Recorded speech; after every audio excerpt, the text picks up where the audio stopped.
La vida moderna ha sido conquistada sin que nos demos cuenta.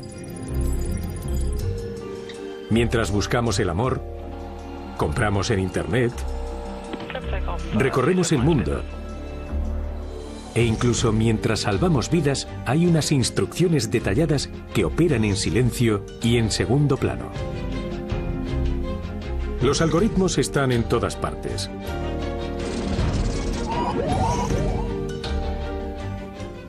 Estos pedazos de matemáticas del tamaño de un byte se han transformado en una pieza básica de nuestra vida diaria. Como son invisibles, los damos por supuesto y los interpretamos mal.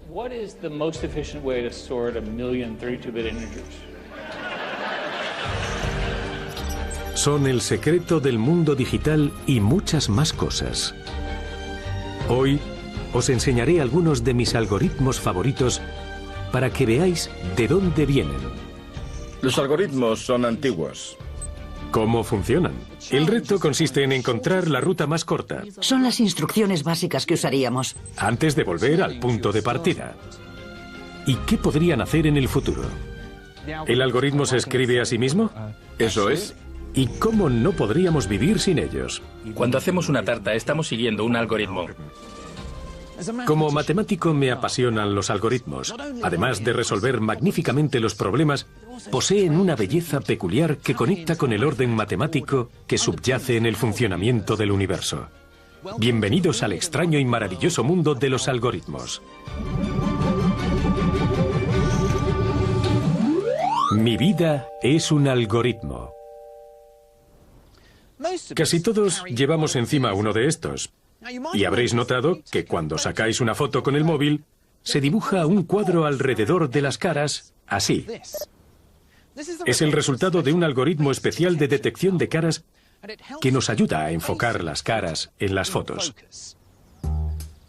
Este algoritmo, como todos, resuelve un problema. En este caso, busca una cara humana. No se deja engañar por una cara hecha con frutas, pero detecta una cara humana en una foto.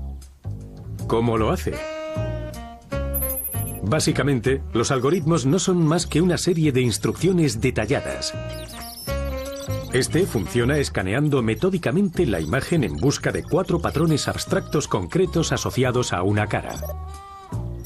Cuando detecta los 4, uno detrás de otro, el algoritmo indica que ha encontrado una cara humana. El proceso se aprovecha del patrón subyacente de todas las caras, al margen de la forma o el tamaño. El resultado es solo un ejemplo de cómo nos facilitan la vida los algoritmos. Yo primero. Yo también. Yo primero, por favor. Yo primero.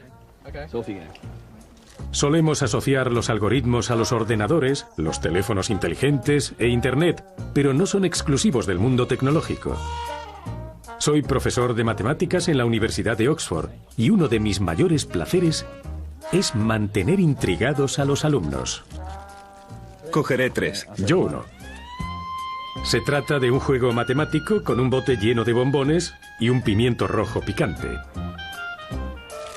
El objetivo es no quedarse al final con el pimiento. Lo que no saben los alumnos es que yo juego con la ayuda de un algoritmo. Bien, ¿preparada? Sí. Empiezo yo. Recuerda que puedes coger de 1 a 3 bombones cada vez. Como no soy goloso, solo cogeré 1. Te toca. Cada jugador se turna para coger de 1 a 3 bombones. Has cogido 2 y yo también cojo 2. Haga lo que haga mi rival, el algoritmo me dice siempre cómo responder. Cogeré 2 y te toca otra vez. Sí. Cojo 3. Tú 3 y yo 1. Ha quedado el chile. ¿Es para mí? Sí, tienes que comértelo, toma. Os enseñaré cómo me ayudó a ganar el algoritmo que utilicé. Es el único modo de aprender. La clave está en pensar en grupos de 4. Son 13 bombones divididos en 3 grupos de 4 y uno que sobra. Al coger un bombón la primera vez y después 4 menos de los que coja el otro jugador en las rondas siguientes, el algoritmo asegura que el chile sea siempre para el otro jugador. La esencia de un buen algoritmo, de su magia, por así decirlo, son las matemáticas. Los mejores algoritmos son los que se aprovechan de la estructura matemática que se oculta debajo de un problema. Vuelvo a meter el chile. Os mostraré algunos de los algoritmos que se han convertido en el corazón de la vida moderna. Pero antes, quiero que veáis que los algoritmos, a pesar de sus aplicaciones modernas, son muy antiguos. De hecho, han precedido miles de años a los ordenadores. El algoritmo más antiguo que conocemos se creó para resolver un problema matemático. Lo escribió por primera vez el matemático griego Euclides. El algoritmo de Euclides, como es conocido, es un método para hallar el máximo común divisor. El máximo común divisor es el número más grande que se puede dividir entre un par de números sin dejar resto. En este caso, podemos dividir 8 y 12 entre 4 sin dejar resto. Es fácil hallarlo con números pequeños, pero se complica con los grandes. Como Euclides era el más importante matemático puro de su época, su algoritmo pudo haberle permitido ganarse la vida colocando baldosas. Os diré por qué. Imaginad que tenéis una superficie rectangular y queréis encontrar el modo más eficiente de cubrirla de baldosas cuadradas. Es decir, ¿cuál es el cuadrado más grande que divide exactamente las dimensiones del suelo sin que sobre nada? Esta es una versión geométrica del problema del máximo común divisor. Las dimensiones del suelo son los dos números. El tamaño de las baldosas que queremos buscar es su máximo común divisor. Seguimos paso a paso el algoritmo de Euclides para demostrar que es capaz de encontrar la baldosa cuadrada perfecta para este suelo. Según el algoritmo de Euclides, primero tenemos que cubrir el rectángulo con baldosas cuadradas coincidentes con la menor de las dos dimensiones. Esta es la primera fase del proceso. El algoritmo de Euclides nos dice que hagamos lo mismo con este rectángulo. En cada fase, el algoritmo nos dice que seleccionemos baldosas cuadradas correspondientes al lado más corto del rectángulo.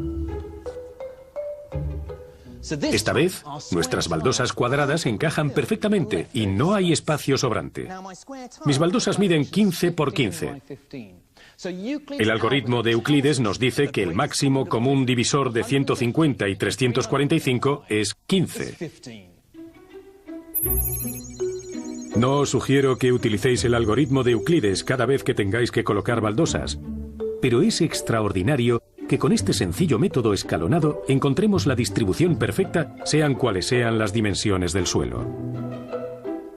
El algoritmo de Euclides puede parecer una simple técnica matemática, pero reúne con mucha elegancia los criterios de un algoritmo. Es una serie precisa de instrucciones.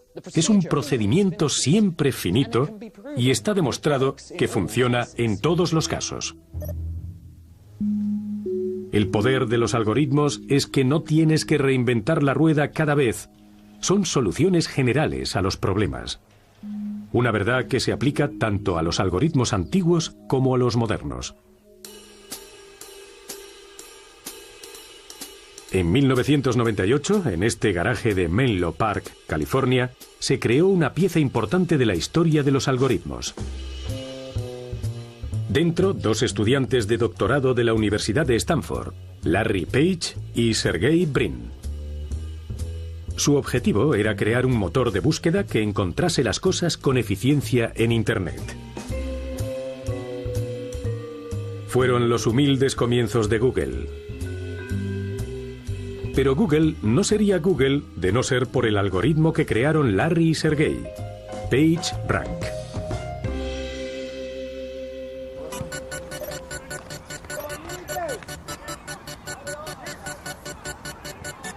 Técnicamente no es un algoritmo de búsqueda, sino un algoritmo de clasificación. Cuando escribes una consulta en un buscador, hay literalmente millones de páginas que coincidirán con esa consulta. Lo que hace PageRank es clasificar todas esas páginas de tal modo que la que aparece en primer lugar sea probablemente la que más te interese. Larry y Sergey tuvieron la idea de crear PageRank para utilizarlo como una señal de clasificación y mejorar la calidad de las búsquedas en la red. Recuerdo que en aquella época utilizaba buscadores como Alta Vista y tenía que clicar muchas veces en la página siguiente para encontrar lo que buscaba. PageRank fue una de las claves que explican por qué Google era mucho mejor que los buscadores existentes en su época. El funcionamiento interno de PageRank está oculto en Internet. Para revelar cómo hace su trabajo, usaremos el algoritmo de PageRank para clasificar a los jugadores de un equipo de fútbol. PageRank analiza dos factores. Se fija en los enlaces entrantes a una página web, es decir, las otras páginas con enlaces a la página. Y se fija en la importancia de esas páginas.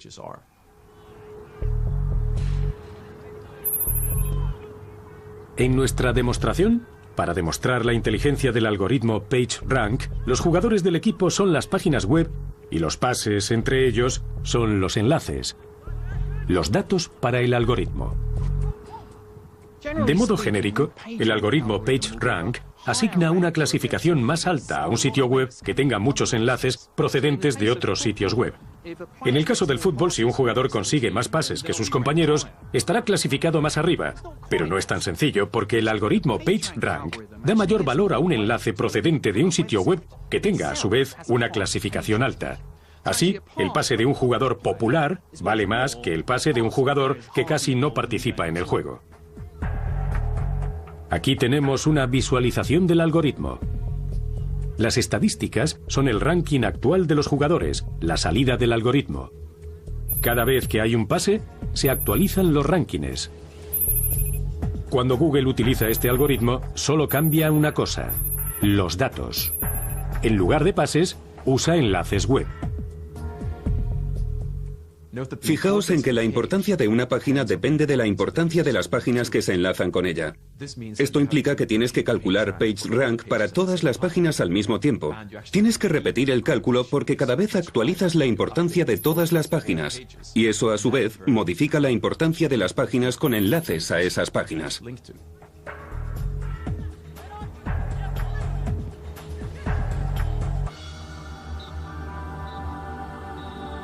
Se acaba el partido y el algoritmo ha hecho su trabajo. Si buscamos el jugador clave del equipo, PageRank nos ofrece una respuesta. El número 11 tiene la puntuación más alta en PageRank. Creo que el algoritmo PageRank es mi algoritmo favorito de todos los tiempos. Es alucinante porque se puede aplicar en Internet y también para analizar un partido de fútbol. Parece que siempre encuentra el sitio web que estoy buscando porque en el fondo tiene un hermoso corazón matemático. Dentro de Google, se considera que PageRank es una pieza importante del desarrollo inicial de Google. PageRank fue el secreto de por qué tuvo tanto éxito el buscador que crearon Larry y Sergey en los 90. Hoy, Google realiza más de 3.500 millones de búsquedas al día. Es el buscador más popular del mundo y la empresa está valorada en más de 450.000 millones de dólares. No está mal para unos estudiantes que empezaron en un garaje.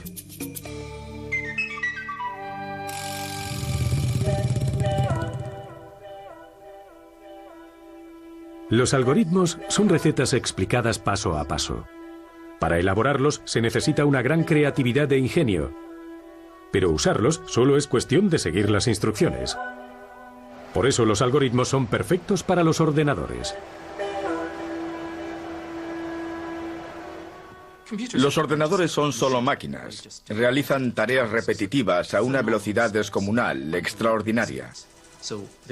Son ideales para realizar esas tareas repetitivas, cuya definición es inequívoca y se pueden hacer en una cantidad finita de tiempo. El código informático consiste en realizar un algoritmo específico. El algoritmo es la idea, es la resolución del problema. Estas son las instrucciones generales que se usarían, y eso se traduciría en un código concreto. Se han creado muchos tipos de algoritmos pensando en los ordenadores. Algunos de los más importantes son los algoritmos de ordenamiento. Un algoritmo de ordenamiento se encarga de poner las cosas en orden y tiene muchas utilidades. Por ejemplo, en Internet, la información se descompone en paquetes de datos que se envían luego a través de la red. Para montar de nuevo los datos, son vitales los algoritmos de ordenamiento, ya que colocan los datos en el orden correcto y así se puede ver la foto o leer el email que hemos enviado.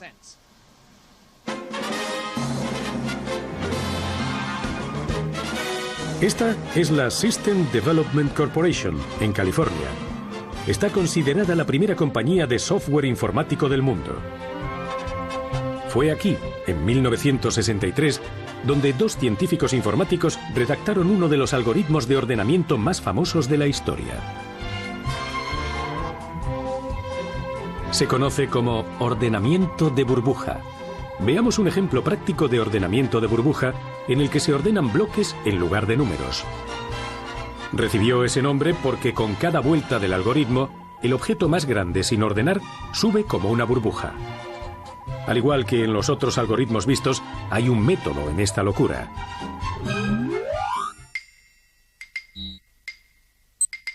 Para ver su funcionamiento, lo utilizaremos para ordenar 8 elementos.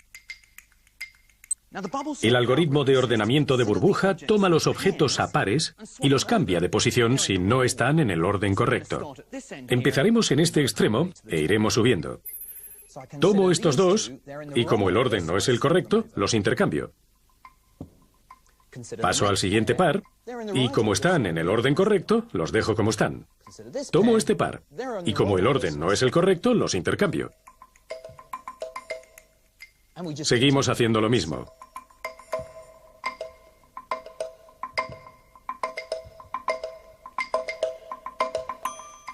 El algoritmo de ordenamiento de burbuja nos dice que volvamos al principio y repitamos el proceso una y otra vez hasta que estén ordenados los objetos.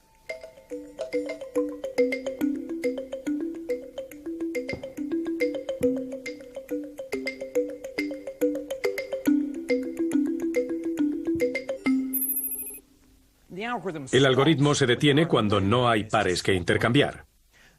El algoritmo de ordenamiento de burbuja ha realizado su tarea. Ahora tengo los objetos ordenados perfectamente por altura ascendente.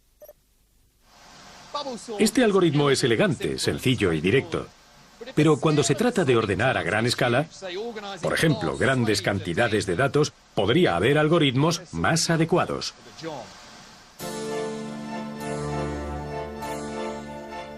Este es John von Neumann, el genio científico que ayudó a crear la informática moderna, la teoría de juegos, la bomba atómica y que resulta que inventó un algoritmo de ordenamiento. Lo ideó para trabajar en esto, uno de los primeros ordenadores electrónicos del mundo en cuyo diseño participó. Este algoritmo se llama ordenamiento por mezcla. El algoritmo de ordenamiento por mezcla se basa en el principio de divide y vencerás y se compone de dos partes. En la primera parte se divide. Esto supone dividirlo todo en grupos más pequeños. Ahora viene la conquista. Ahora se juntan de nuevo los grupos. Pero al juntar los grupos, comparo el tamaño de los objetos de cada par, de modo que se ordena el grupo completo.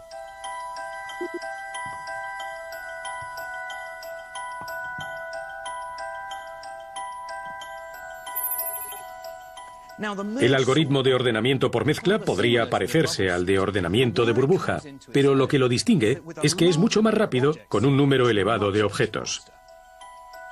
Comparemos la velocidad del ordenamiento por mezcla con el ordenamiento por burbuja. Ha llegado la batalla de los algoritmos. En la parte inferior está el ordenamiento de burbuja, en la superior el ordenamiento por mezcla. Y tienen que ordenar 1000 elementos. Aunque ambos obtienen el mismo resultado, ya se ve que el ordenamiento por mezcla es mucho más rápido. La diferencia de rendimiento es más acusada cuantos más objetos haya que ordenar.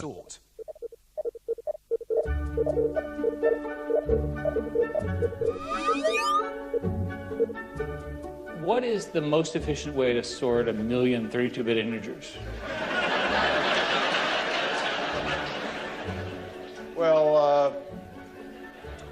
Maybe I'm sorry. Maybe No. we should, I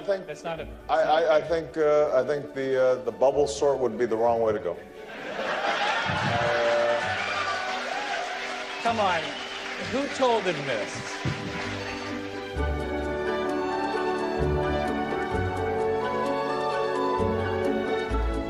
El ordenamiento por mezcla derrota al de burbuja cuando hay muchos datos. Pero en el loco mundo de los algoritmos hay muchísimos modos diferentes de ordenar. En el último recuento había más de 20 tipos diferentes de algoritmos de ordenamiento. Todos logran el mismo resultado, pero a través de medios distintos.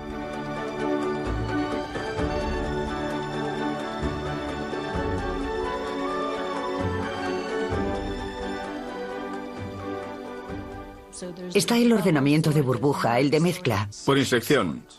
Por montículos, el ordenamiento rápido. El de Tim. El del gnomo. El ordenamiento por casilleros, también llamado radix. Está el estúpido, que podría no terminar nunca.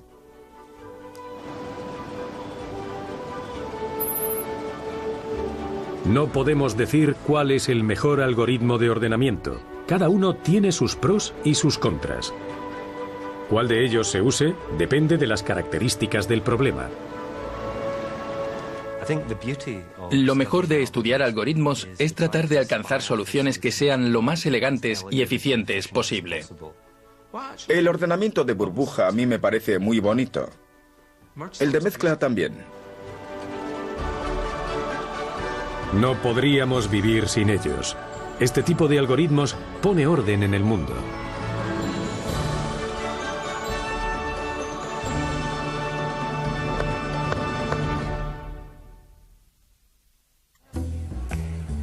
Hasta ahora hemos visto algoritmos que abordan problemas humildes, como ordenar unas baldosas o unos datos. Pero, ¿cómo se comportan en el complejo mundo del amor? Hoy en día son muy populares las citas en línea. Según una encuesta, más de la tercera parte de los últimos matrimonios se origina en Internet. Estas páginas web de relaciones funcionan gracias al llamado algoritmo de emparejamiento. Analizan los perfiles para emparejar a la gente según sus filias, sus fobias, sus rasgos de personalidad, etc. De hecho, parece que el algoritmo lo hace mejor que los humanos, porque según las últimas investigaciones, los que se emparejan en Internet suelen ser más felices y sus matrimonios más duraderos.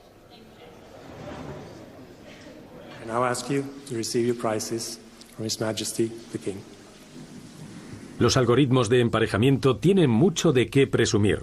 En 2012 se concedió por primera vez un premio Nobel gracias a un algoritmo. Un algoritmo de emparejamiento creado por el difunto David Gale y el matemático Lloyd Shapley, que está aquí recibiendo el premio. La historia comenzó en los 60, cuando Gale y Shapley pretendían resolver un problema en las admisiones universitarias. Cómo emparejar a los alumnos con las universidades para que todos tuviesen plaza. Y lo más importante, que estuviesen satisfechos aunque no les tocase su primera opción.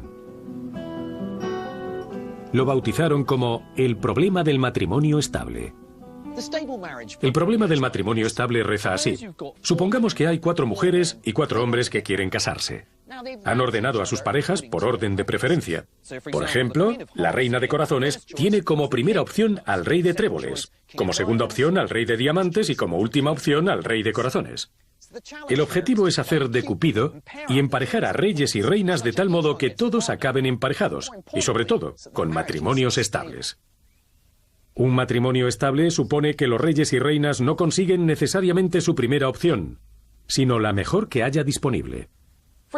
Por ejemplo, si emparejo al rey de corazones con la reina de corazones y el rey de picas con la reina de picas, tendríamos matrimonios inestables.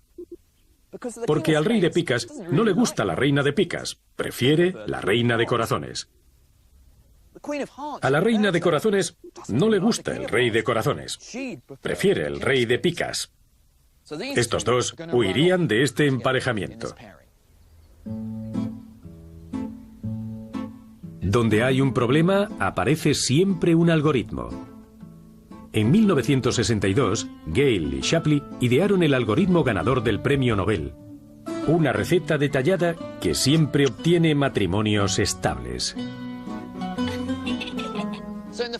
En la primera ronda del algoritmo, las reinas piden matrimonio a sus primeras opciones. La primera opción de la reina de picas es el rey de picas. Se declara al rey de picas. La primera opción de la reina de corazones es el rey de tréboles. Se declara al rey de tréboles. La primera opción de la reina de diamantes es el rey de picas. La primera opción de la reina de tréboles es también el rey de picas. El rey de picas parece el Don Juan de la corte.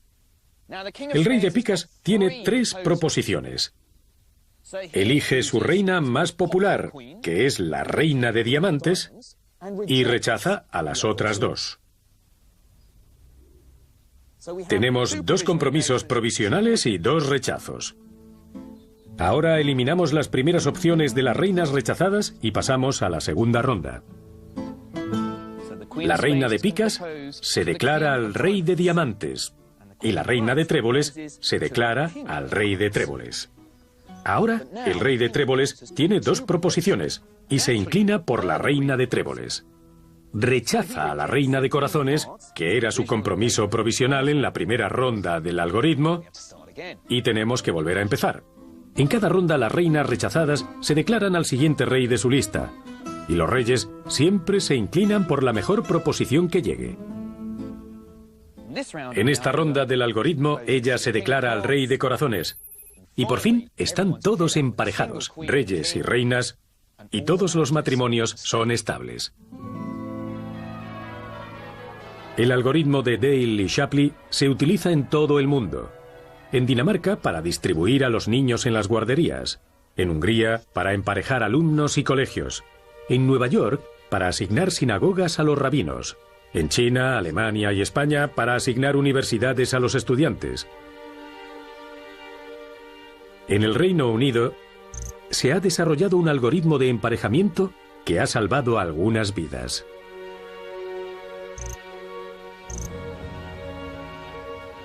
A Soraya, que vive en Londres, se le diagnosticó a los 20 años una dolencia renal crónica que hacía necesario un trasplante. Hice diálisis durante 18 meses y fue muy duro. No podía trabajar, no tenía vida social. Iba 3 veces a la semana al hospital para recibir el tratamiento. Tenía un amigo dispuesto a donar, pero sus tejidos no eran compatibles. En St. Albans, Temir estaba muy enfermo y su esposa, Lindsay, quería hacer de donante, pero tenían el mismo problema. Hicimos análisis de sangre y resulta que nuestros grupos sanguíneos no eran compatibles. Es frecuente que los pacientes renales que tienen la suerte de contar con un futuro donante descubran que hay incompatibilidad con el grupo sanguíneo o los tejidos del donante. Pero desde 2007, el Ministerio de Sanidad utiliza un algoritmo de emparejamiento especial para encontrar coincidencias entre donantes y pacientes renales en todo el país.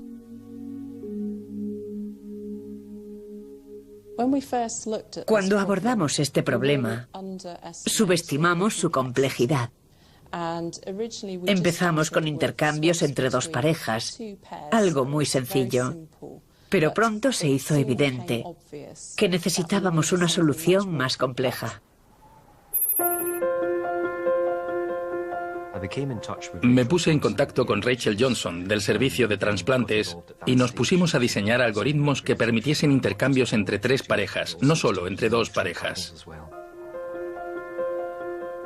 El algoritmo tiene en cuenta varias posibilidades. La más sencilla es un canje binario con 2 parejas que se intercambian los riñones. Es más complejo con un canje a 3 bandas, en el que los riñones describen un círculo. Hay 200 pacientes en cada una de las rondas de emparejamiento. Tenemos que buscar todos los trasplantes posibles. Y es sorprendente la cantidad que hay. Hay literalmente cientos, a veces miles de posibilidades. Es algo que no se podría abordar sin el algoritmo. Un día, le comunicaron a Soraya que habían encontrado un donante a 650 kilómetros de distancia. Era Linda, que vivía cerca de Edimburgo. Mi marido necesitaba un riñón. Llevaba algún tiempo mal y no era compatible conmigo. Me llamaron y nos pusimos en marcha. Nos llamaron para decirnos que sería un intercambio entre 3 parejas. Te pones nervioso, no sabes si saldrá todo bien y de ello depende tu vida. Había que realizar las operaciones de las 3 parejas simultáneamente. Un gran desafío logístico. Cuando entró en el quirófano mi donante, llamaron para asegurarse de que se realizaba la operación de mi pareja al mismo tiempo. Llamaron y les extirparon el riñón. Creo que los trasladaron en moto. Nos habían dicho que podrían ir en helicóptero. Y así una parte de mí habría viajado en helicóptero, pero no. Los llevaron en moto. Se realizó con éxito en diciembre. El mejor regalo de Navidad. Imaginaba que eran los médicos los que emparejaban a los donantes de las listas. Sí, te sorprende saber que al final todo depende de las matemáticas. Es un gran programa y bastante reciente. Hace años yo no habría tenido esta oportunidad. Estoy muy agradecida a Linda y al algoritmo. Sí, muy agradecida. Hasta ahora, son 400 pacientes los que se han beneficiado de este plan con su algoritmo de emparejamiento especial. Cuando lees algún artículo en los medios, empiezas a pensar, es posible que esa persona haya encontrado un donante en la distribución de octubre. En ese momento, ves las historias que se esconden detrás de los datos anónimos. Es curioso porque David estaba preocupado por el tiempo de ejecución del algoritmo, que podía llegar hasta los 30 minutos. Él estaba preocupado, pero es increíble lo que consigue hacer en solo 30 minutos.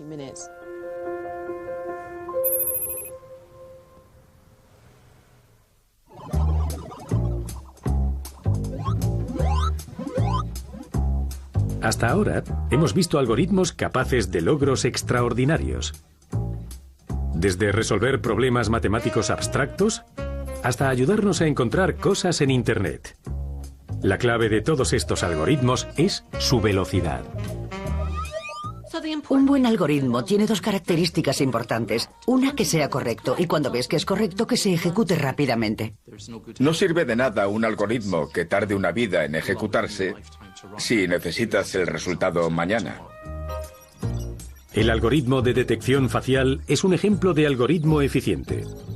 Como es eficiente, se ejecuta en tiempo real y por eso es útil. Pero como en la vida real, algunos problemas son más difíciles que otros. De vez en cuando los algoritmos encuentran la horma de su zapato. El concepto erróneo más común sobre los algoritmos es que pueden resolverlo todo. La gente no es consciente de los límites que tienen. Hay problemas que sencillamente no se resuelven mediante algoritmos eficientes. Hay campos en los que los algoritmos no son eficientes, líneas en la arena que no se pueden cruzar. La cuestión es saber qué problemas pueden resolver y cuáles no. Cojamos este cubo de Rubik y planteémonos el reto de resolver un cubo de dimensiones arbitrarias, por ejemplo, con 50 cuadrados en cada lado. Quizá este os parezca un problema difícil de resolver, pero pertenece al campo de los sencillos. Tenemos un algoritmo capaz de resolver el cubo de Rubik general en un plazo razonable. Aunque parezca difícil, este problema se soluciona con algoritmos eficientes.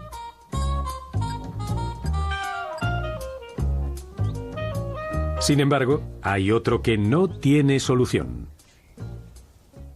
Imaginemos que tenemos un tablero de damas de tamaño arbitrario, con las piezas repartidas por el tablero. El reto consiste en averiguar si las blancas pueden ganar desde esta posición. Las damas son un juego sencillo, pero está demostrado matemáticamente que no existe un algoritmo capaz de resolver eficazmente este problema. Es un problema inherentemente difícil. El único modo de resolver este rompecabezas es sudando tinta, probando los millones de posibilidades. Este problema está fuera del alcance de los algoritmos eficientes. No se puede resolver rápidamente. Pero hay problemas cuya dificultad no está tan clara. Este es un sudoku gigante, tiene 625 casillas. Lo bueno del sudoku es que una vez que has encontrado una solución, es relativamente sencillo comprobar si es la correcta. Esto es así con independencia de su tamaño. En este caso, solo tengo que comprobar que en cada fila, columna y bloque no se repite el mismo número. El sudoku pertenece a una categoría especial de problemas que comparten una característica. Cuando alcanzas una solución, es fácil comprobarla. El gran misterio es si existe un algoritmo eficiente que consiga dar con la solución. El sudoku no está solo. Hay muchos problemas como este. Uno de los más estudiados es el conocido como problema del viajante.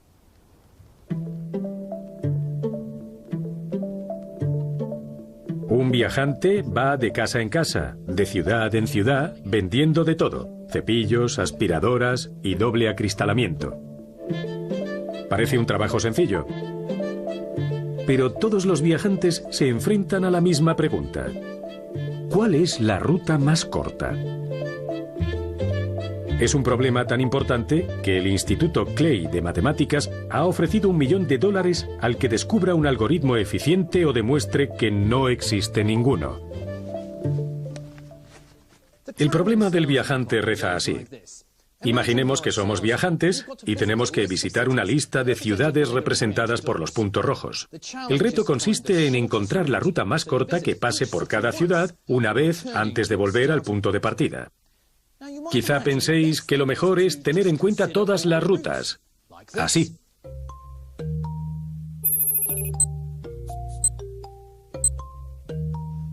El método de comprobar todas las posibilidades es un tipo de algoritmo. Con 3 ciudades es factible porque solo tenemos que considerar 3 posibles rutas. Pero, ¿qué pasa si añadimos 2 ciudades más? Con 5 ciudades tenemos 60 rutas diferentes posibles. Si añadimos una más, tenemos 360 rutas posibles. Con 10 ciudades tenemos más de 1.800.000 rutas posibles. Si nuestro algoritmo analizase las posibilidades a un ritmo de 10 por segundo, tardaría 2 días en encontrar la ruta más corta. Como veis, el método de probar las distintas posibilidades, una especie de algoritmo de fuerza bruta, no es nada práctico. Si alguien encontrase un algoritmo rápido para el problema del viajante, tendría un impacto enorme. Si uno de mis estudiantes me dijese que tiene un algoritmo eficiente para el problema del viajante, le diría que me lo explicase. Lo mataría y reclamaría el premio Clay, $1 millón. Pero mis estudiantes no corren peligro. El problema abarca muchos campos. La soldadura de tarjetas de circuitos, la planificación de las rutas de reparto de un supermercado. ¿Pero es posible que se haya resuelto en secreto el problema del viajero? Un equipo de científicos que trabaja en el centro Rothamsted de Harpenden ha recurrido a la revista Nature para ver si tiene la respuesta.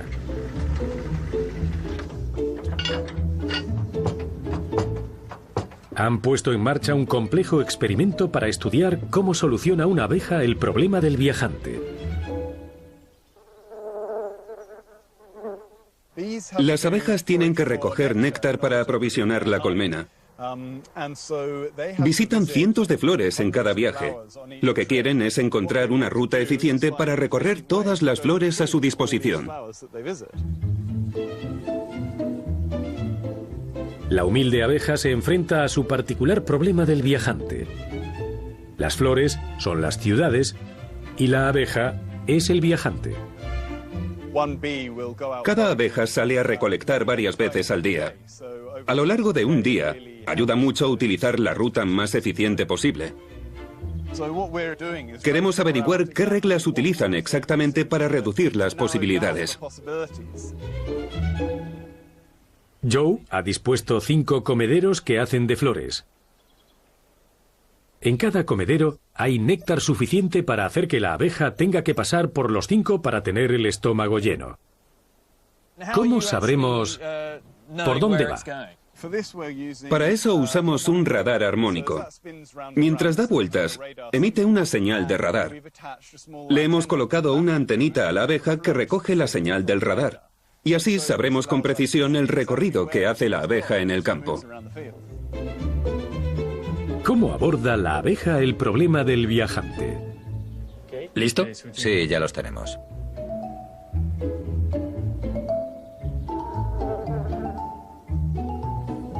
Con 5 comederos tenemos 60 posibles rutas.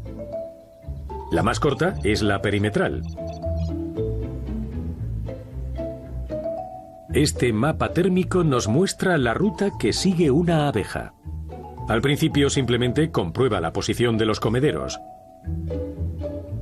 Después, parece que cambia metódicamente tramos de la ruta para ver si puede acortarla. Al cabo de 20 viajes, ha alcanzado una ruta eficiente.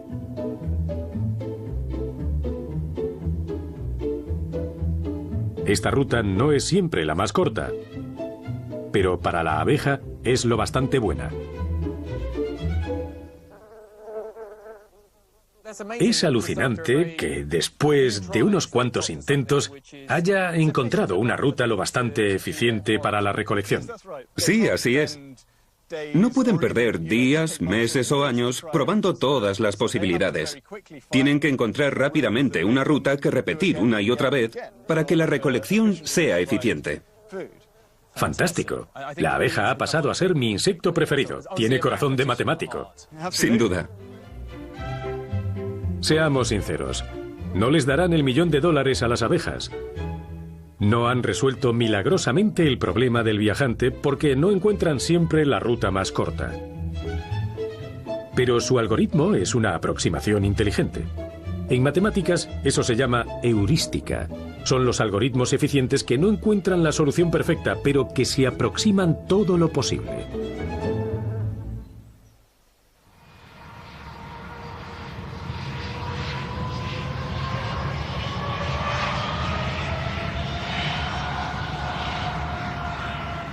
Se ha utilizado el mismo enfoque heurístico en el desarrollo de un algoritmo para el aeropuerto de Heathrow. Heathrow gestiona más de 1.300 vuelos diarios. Es el aeropuerto europeo con más movimiento.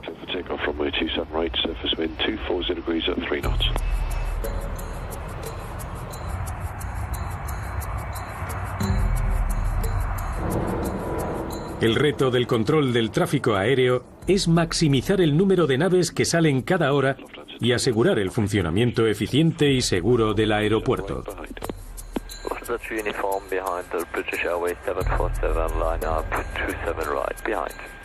Una de las decisiones clave es el orden de despegue. Estamos dando la salida a un grupo de aeronaves medianas con 1 minuto de separación. Vemos que detrás hay un 747, que es un aparato muy grande. Es necesario alejar los aviones medios de las turbulencias provocadas por los grandes. Y para ello es vital ordenar el tamaño. La secuencia ideal en los despegues es establecer grupos de naves. Es mejor que las naves más grandes estén en un grupo y las medianas en otro grupo. Eso permite que se minimice la separación entre ellas. Otro factor que se debe considerar en la planificación del despegue es la dirección de los aviones. Es mejor que uno vaya al norte, el siguiente al sur, el siguiente al norte, el siguiente al sur. Si los aviones fuesen en la misma dirección, la separación tendría que ser mucho mayor y no aprovecharíamos tanto las pistas. Los pobres controladores están en la torre de control pensando en los aviones que tienen que ir al norte, los aviones que tienen que ir al sur, los que son grandes. Quieren agrupar los grandes para no tener que pasar de uno grande a uno pequeño. Y es un problema muy complejo para resolverlo mentalmente. En 2013 se unió al equipo un algoritmo. Su trabajo es predecir el orden de despegue más probable y aconsejar al control del tráfico aéreo cuándo mover los aviones de los embarques. Para ello, es necesario simular todas las operaciones de salida del aeropuerto, realizando millones de cálculos cada segundo.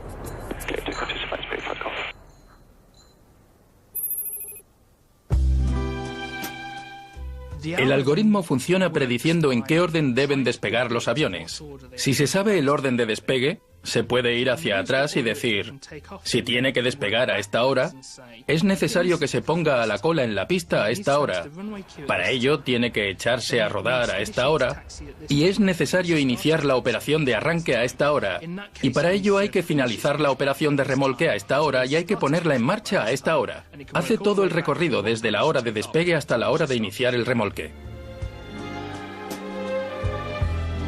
El resultado del algoritmo se le comunica al control del tráfico aéreo a través del sistema informático interno del aeropuerto y se le muestra al piloto en el embarque como hora recomendada para la operación de remolque. El piloto puede consultar el sistema de entrada para ver a qué hora está previsto el despegue. El mayor beneficio del algoritmo es que se puede retener más tiempo el avión sin que despegue más tarde. No hay desventajas para los pasajeros en forma de retrasos. Lo que se hace es encender los motores más tarde. Hemos ahorrado 2 minutos de tiempo de rodaje de espera al final de la pista. Y eso al cabo de un año supone un ahorro de 15 millones de libras en combustible. El algoritmo secuencial de Heathrow muestra lo que se puede conseguir con el enfoque heurístico. Igual que las abejas, el algoritmo no encuentra la solución perfecta continuamente, pero a pesar de ello, facilita un poco una tarea difícil. Estamos muy orgullosos del algoritmo porque vemos que modela el mundo real y es útil.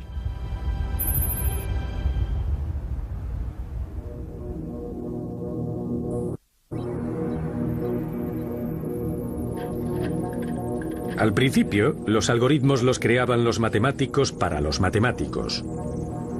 En el último siglo, los algoritmos se crearon para los ordenadores.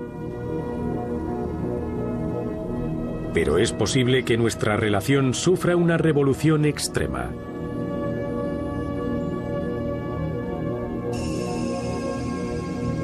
Los científicos del Centro de Investigación de Microsoft en Cambridge emplean nuevas técnicas para desarrollar algoritmos, difuminando la frontera entre el inventor y el algoritmo.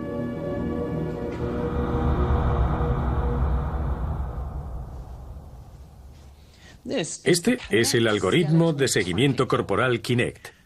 Lo más alucinante es que es capaz de identificar las distintas partes de mi cuerpo. Como veis, la parte superior de mi cabeza es roja, la mano derecha es azul y el cuello es verde. Este algoritmo no me conocía de nada, no sabe cómo voy a moverme en el espacio. Pero gracias a los datos que le proporciona esta cámara especial que mide la distancia entre la cámara y mi cuerpo, es capaz de elaborar este mapa. Cuando adopto una postura, el algoritmo, usando solo la información de esta cámara especial que detecta la profundidad, es capaz de identificar con precisión, píxel a píxel, las distintas partes de mi cuerpo. Se desarrolló para la consola Microsoft Xbox, para seguir el movimiento del cuerpo de un jugador en tiempo real.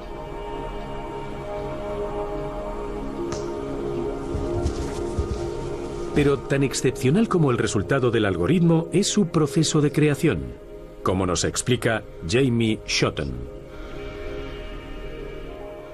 Lo que hacemos es aplicar a cada píxel de la imagen un algoritmo llamado árbol de decisión.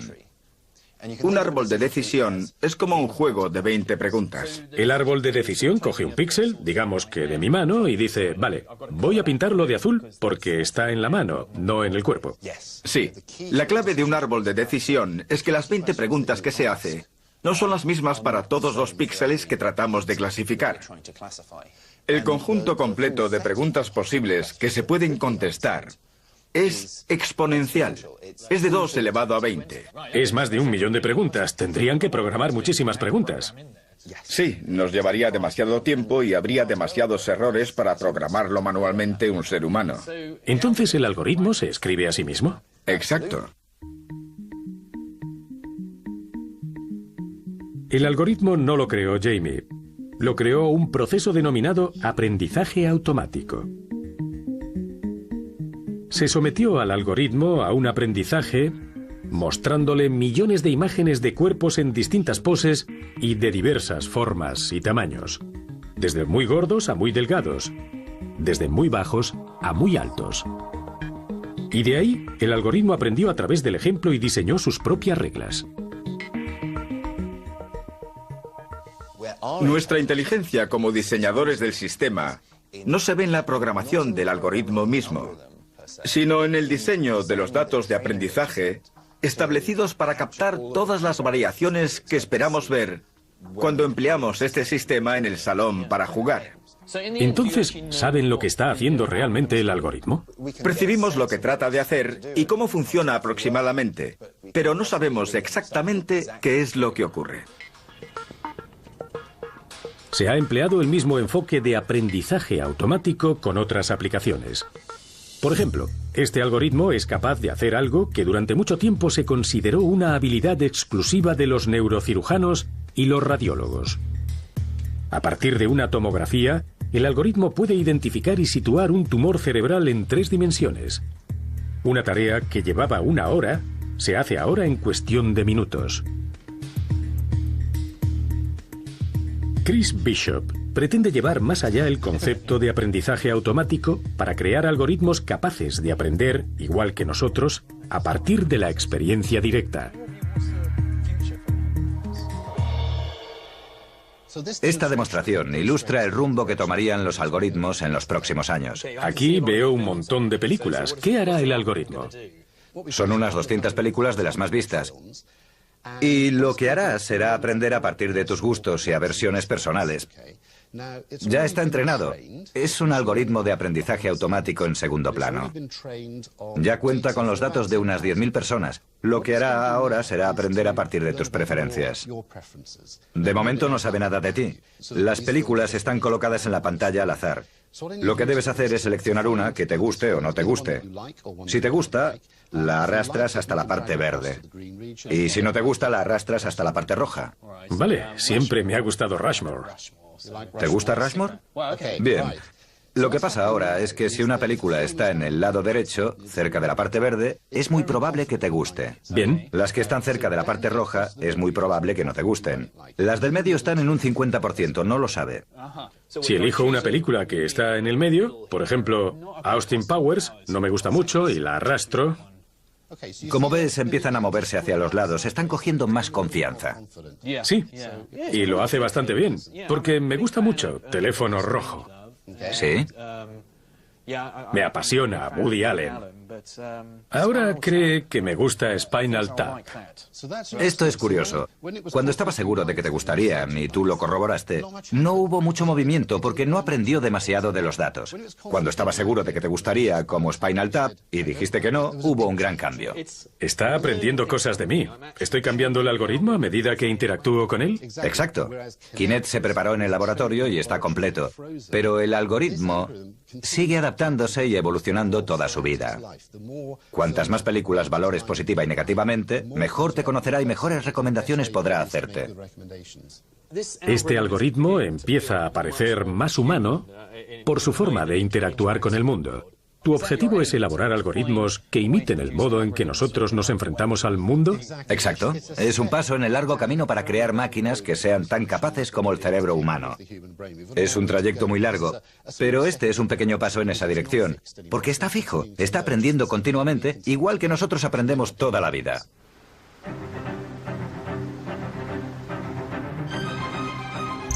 Estamos empezando a ser conscientes de todo el potencial de los algoritmos. Por último, visitaremos un lugar en el que dicen que se vislumbra lo que pueden hacer por nosotros.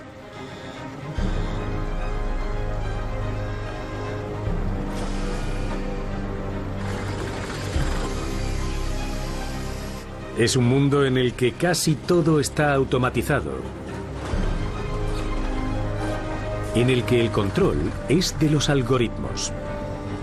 Es el almacén de alimentos automatizado más grande del mundo. Pertenece a Ocado, una tienda de alimentos en la red, y viene a ser 45 supermercados en uno. Cada día pasan por este almacén más de 2 millones de elementos. En un momento cualquiera hay unas 7.000 cajas moviéndose a lo largo de los 24 kilómetros de cintas transportadoras. Y son los algoritmos los que controlan cada detalle de este grandioso espectáculo.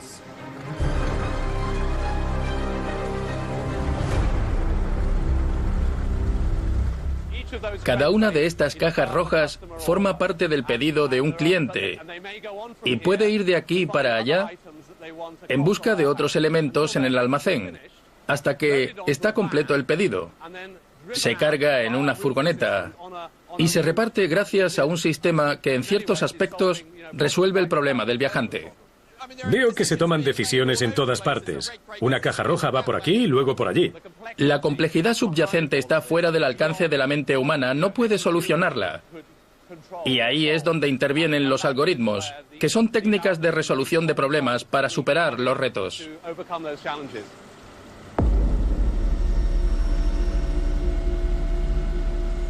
En todas partes se ve la mano invisible de los algoritmos en acción. Los algoritmos de pronóstico controlan y reponen el stock de más de 43.000 productos para adelantarse a la demanda del cliente. Los algoritmos del sistema de control gestionan el tráfico de más de 7.000 cajas que se mueven por el almacén. Y los algoritmos del sistema de reparto controlan el movimiento de una flota de 1.500 furgonetas, analizando más de 4 millones de combinaciones de rutas cada segundo. Casi se ve el funcionamiento de la mente de la máquina. No es un proceso estático, por eso aquí hay mucho aprendizaje automático. Es como un organismo que se adapta a sí mismo, tiene que aprender constantemente para mejorar. La gente no puede hacer eso, la máquina tiene que autoperfeccionarse.